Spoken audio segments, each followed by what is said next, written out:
The core citadel hung in space like a jewel, massive, regal, and indifferent.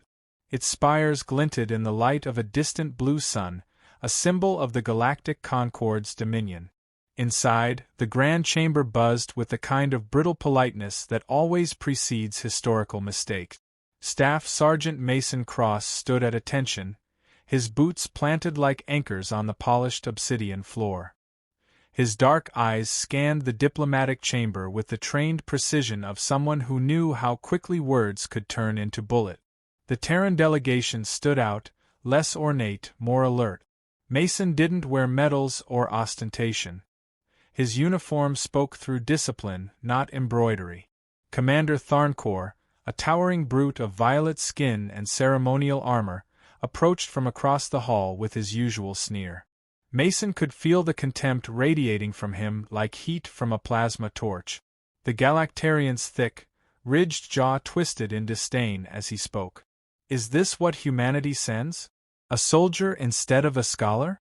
Muscle instead of mind? Mason didn't flinch. I go where I'm ordered. You insult the uniform, not me. Lieutenant June Vasquez, the official Terran diplomat, tried to intervene with a placating smile. Commander, we're here to— I wasn't speaking to you, female, Tharnkor snapped, his voice echoing off the crystalline walls. The room quieted. Delegates from 12 systems watched, some with barely hidden amusement.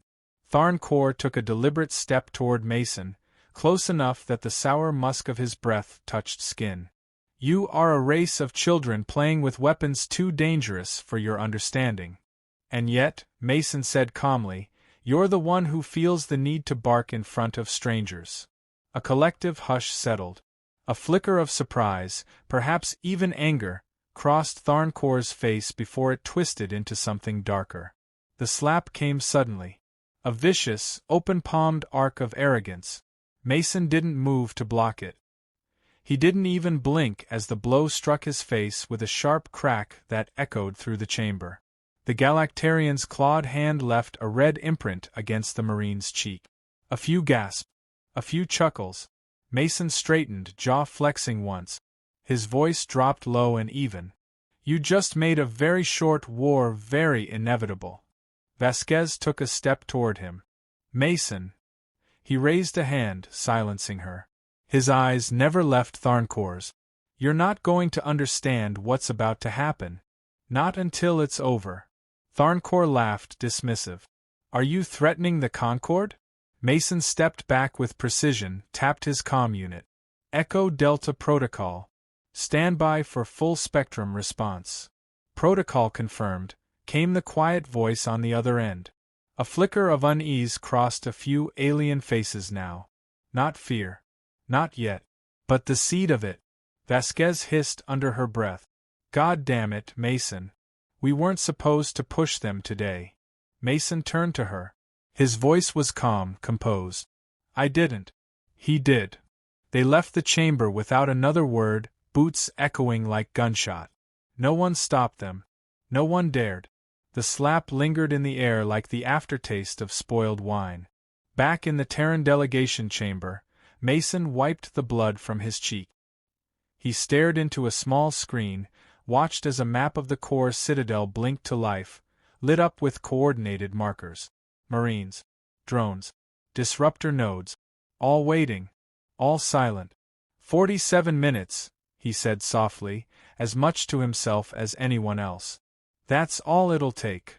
Behind him, Vasquez leaned against the wall, face pale but composed. You really think it'll end that fast? He looked up. No. I think the Concord ended itself a long time ago. We're just the ones who finally said it out loud. Far above them, on the outer ring of the Citadel, Terran assault craft powered down their stealth field. They drifted like ghosts into position. No bluster. No threat. Just the quiet promise of retribution. Back in the Grand Chamber, Tharnkor basked in the hollow thrill of his display. He'd humiliated a Terran. Publicly. But unease curled at the back of his mind like smoke. He'd seen the Marine's eyes. They hadn't flinched. They hadn't raged. They'd planned. and deep down, for the first time in his decorated career, Commander Tharncore felt something he could not name. Not fear. Not yet. But it was coming.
At minute 3, the lights above the core citadel flickered. Not enough to alarm, but enough to be noticed. Control towers blinked with brief static. Environmental regulators recalibrated mid-cycle. Most dismissed it as a glitch, until it happened again. Commander Tharncore stood in his private chamber, a goblet of spiced firefruit wine in hand. He was still basking in his perceived victory. He had humiliated a Terran soldier on neutral ground. Surely now, humanity would think twice before posturing as equals. Then his calm display crackled and died. In orbit, 50 Terran stealth craft decloaked in silent precision, revealing angular, jet-black hulls that hummed with barely contained kinetic energy. Orbit-to-ground railguns calibrated in tandem, locking onto critical systems with the mechanical coldness of AI-guided warfare. At minute 6, the first strike wasn't a weapon, it was an absence. Power nodes along the Citadel's outer shell winked out one by one. Doors failed. Elevators stalled. Communications lapsed. Inside the station's spires, confusion turned quickly into concern. For the Galactarians, used to unchallenged dominance, such vulnerability felt alien. Mason Cross led the breach. He and his 6-man team dropped from the sky like falling thunder, their re-entry suits slicing through the vacuum like razors. They landed silently in a restricted hangar. Within 12 seconds, they had neutralized 2 security units and seized control of the primary command lift. No speeches. No demands. Just movement, efficient and sharp. Cross gave hand signals. 2 fingers forward, stack left, check your angles. His squad flowed around corners like liquid metal. The only sound was the faint hum of suppressed weaponry and the quiet thuds of incapacitated guards hitting the floor. Elsewhere, coordinated teams did the same. Terran forces operated with surgical precision. They knew every layout, every blind spot, every emergency override. Because they'd studied the Citadel for months, perhaps longer. At minute 14, all internal security feeds went dark. Lieutenant Vasquez entered the diplomatic ring under escort, her expression unreadable. Dozens of alien envoys turned as she approached the center dais, flanked by 2 silent Terran soldiers. Gone was the politeness, the rehearsed niceties. Her voice rang out, clear and unyielding. The Concorde has suffered a critical systems breach. The Terran Alliance advises all neutral parties to remain in their quarters.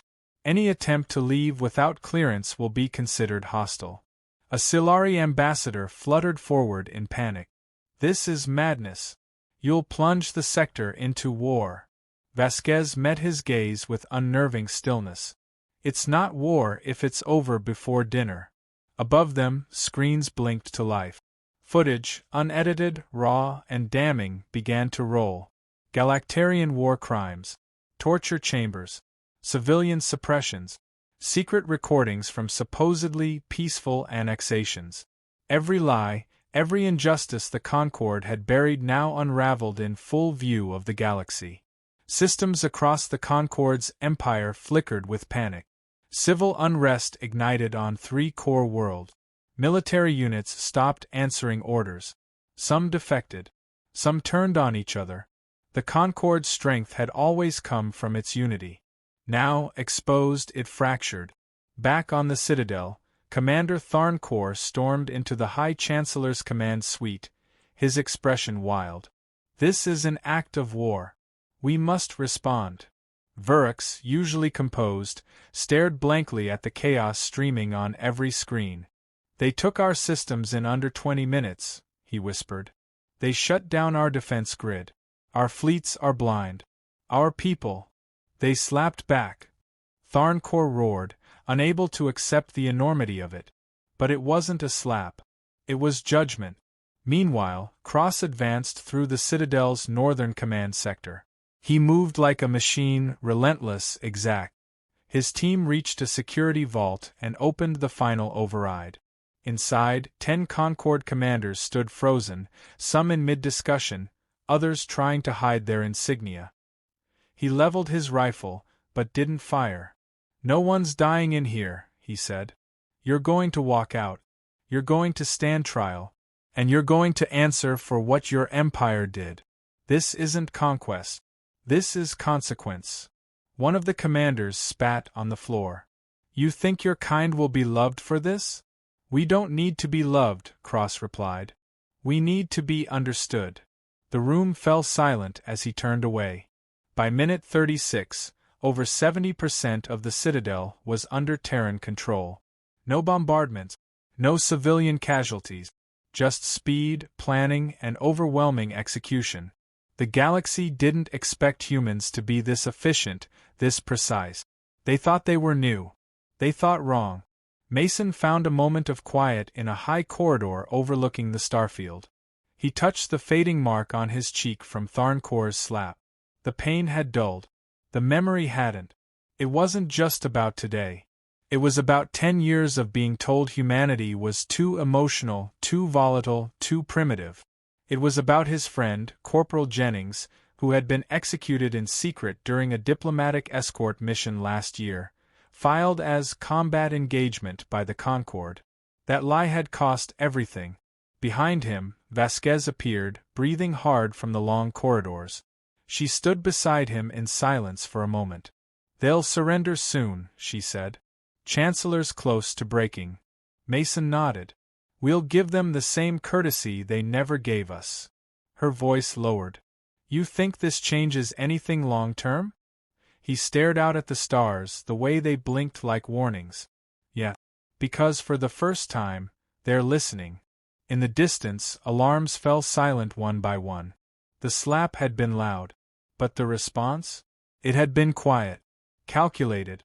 And it wasn't over yet. At minute 47, the Galactic Concorde surrendered. High Chancellor Vurix stood before the galaxy on a fractured broadcast stream, flanked by Terran Marines, stripped of his ceremonial regalia. His eyes were sunken, his voice hollow. Behind him, the once pristine citadel walls flickered with residual damage and broadcast static. We concede sovereignty, he said, the words strangled. The Galactic Concorde relinquishes all claims of dominion. Effective immediately. The message echoed across star systems in dozens of languages. Civilian feeds lit up in disbelief. Some celebrated. Others wept. But the message was clear. The empire that had ruled for centuries fell in under an hour, not to weapons of mass destruction, but to the cold hand of calculated resolve. Inside the command nexus, Mason cross-exhaled slowly. The weight that had pressed against his spine since the slap now lifted. Not in triumph, but in closure. Around him, his squad maintained overwatch. No cheers. No fist-pumping bravado. Just the quiet professionalism of soldiers who understood the price of restraint. Lieutenant Vasquez stood nearby, her tablet vibrating with real-time diplomatic fallout. 12 systems already requesting Terran advisory presence. 3 Concorde colonies asking for protection status. It's spreading like fire. Mason didn't look up. We're not here to build an empire. No, she said, but we just became the standard. He turned to face her, voice low. That's the part that scares me. Beyond the station's viewport, the Concorde's ships hovered like aimless leviathans, unsure of their place in the new order. One by one, they powered down. Not a sign of surrender, but of exhausted inevitability. On the far side of the citadel, Tharn Kor sat in a makeshift detention cell, hands bound, stripped of his rank insignia. The swagger, the sneer, gone. Mason entered alone, the door sealing behind him with a muted hiss. You, Tharn Kor spat, not with rage, but with disbelief. You shattered a legacy because of a slap. Mason folded his arms. The slap wasn't the problem. The empire that believed it had the right to deliver it was. The alien narrowed his eyes. So, what now? You parade your justice? Humiliate us? Build your own throne? Mason stepped forward. We didn't come here to rule. We came here to be heard. You refused. So we made you listen. Tharn Kor leaned back, eyes haunted. You'll regret it. The galaxy will turn on you. No, Mason said, voice steady. The galaxy watched. And for once, they saw what happens when the bully gets knocked on his ass. He turned to leave, pausing only once. You didn't lose to humanity. You lost to your own arrogance. Outside, the Terran banner, simple, blue and silver, was raised temporarily over the citadel. Not as a symbol of conquest, but of transition. Vasquez stood at the central podium, broadcasting directly to the galaxy.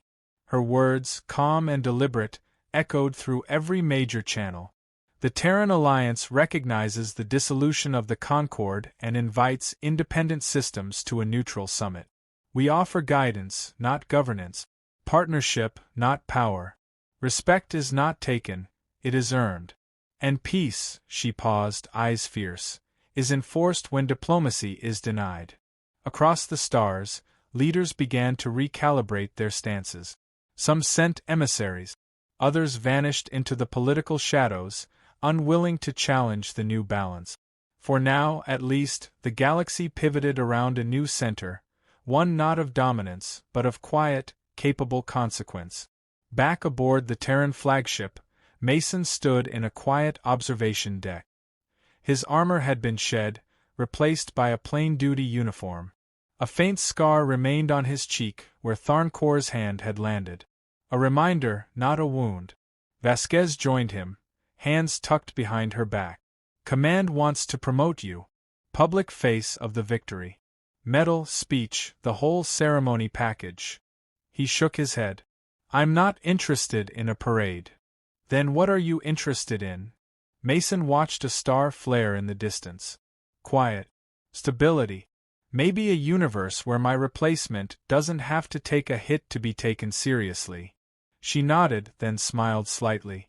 You know, we never got the apology. We didn't need it, he said. We made our point.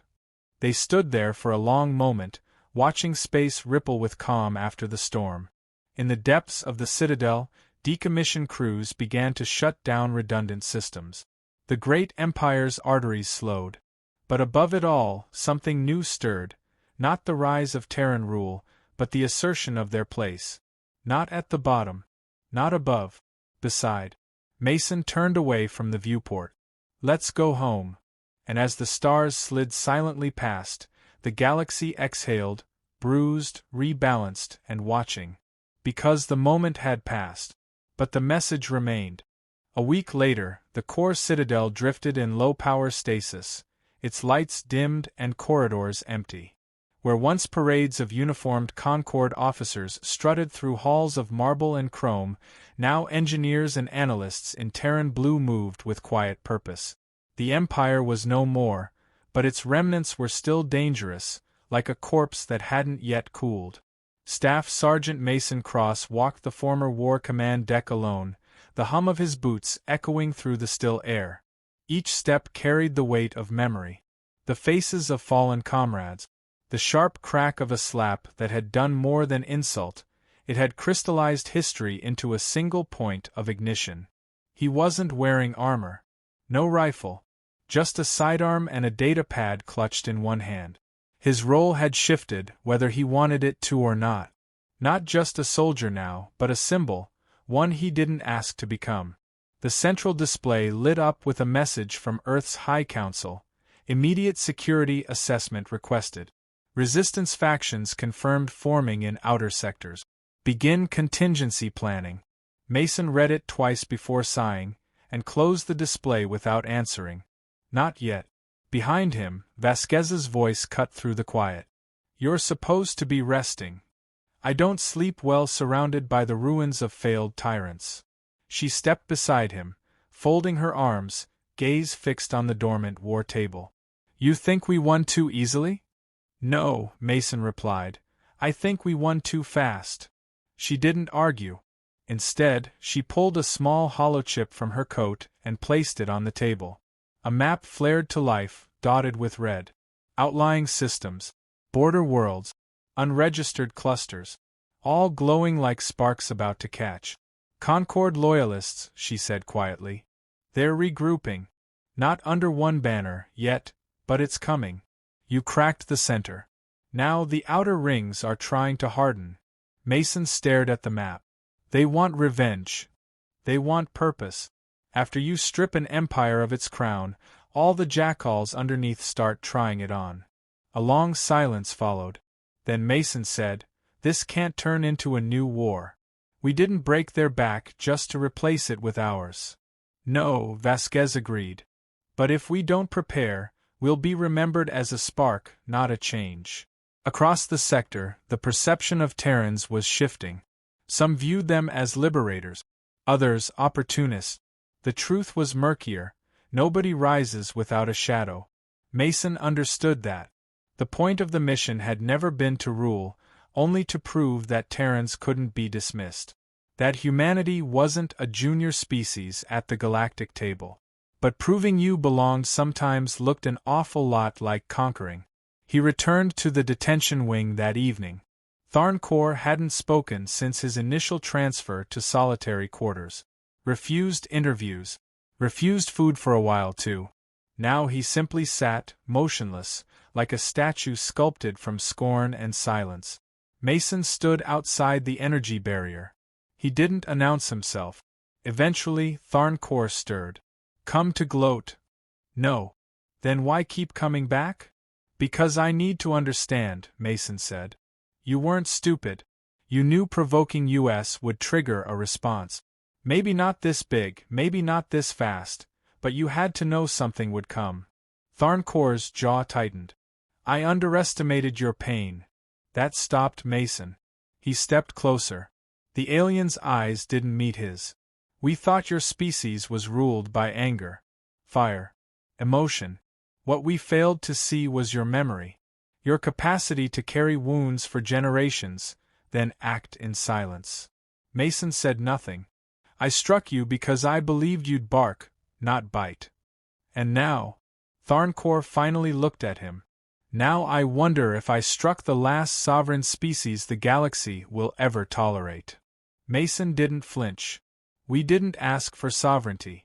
Just equality. Tharnkor gave a dry, bitter laugh. There is no such thing. Only dominance hidden under softer names. Mason turned to leave but stopped at the doorway.